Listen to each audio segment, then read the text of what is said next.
వాస్తవం చెప్పాలంటే ఎక్కువందండి. పట్టణం వాటికి ఇట్లుంటుందా? కలకాడలాగా కల్పిస్తుంది. ఇలా పట్టణం ఎట్లుంటుండే కలకల్లా ఆడుకుంటే ఇలా లక్ష్మీనారాయణ దుకాణాలు ఎట్లుంటే కలకల్లా ఆడుకుంటా. అభివృద్ధి అంటే స్థానికంగా ఇంకా కొంత ఎంప్లాయ్మెంట్ క్రియేట్ చేయాలి. అన్ఎంప్లాయ్మెంట్ ని తీసేసే అభివృద్ధి ఎవరు కావాలండి? నాకు అర్థం కాదు. ఎవరు కోరుకుంటారు అభివృద్ధి? ఉపాధి తీసేసేవారు పుట్టబట్టినట్టు కావాలి. ఇది చేతనైతే ఎమ్మెల్యే గారు ఒకటి ఆలోచన చేయాలి. మెడల్ చేయండి రోడ్లు, తప్పేం కాదు. అందరినీ కన్సెంట్ లోకి తీసుకొని కన్సెన్సస్ చేసుకొని చేయాలి. ఈ చేతనైతే ఒక మంచి సలహా ఇస్తున్నాం. ఇలా ఉపాధి నిమిత్తం అయిపోయిన వాళ్ళు, ఉపాధి కోల్పోయిన వాళ్ళందరికీ కూడా ఇలా పని చేసుకుంటే ఒక్కొక్కరికి ఎంతైతే జీతం వస్తుందో అంతంతా వాళ్ళకి ఇప్పిండి 2 నెలలకి.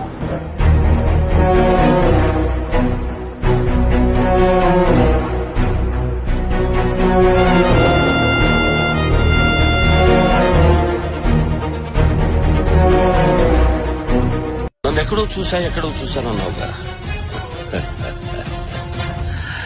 గుర్తుపట్టలేదా రాజ్య?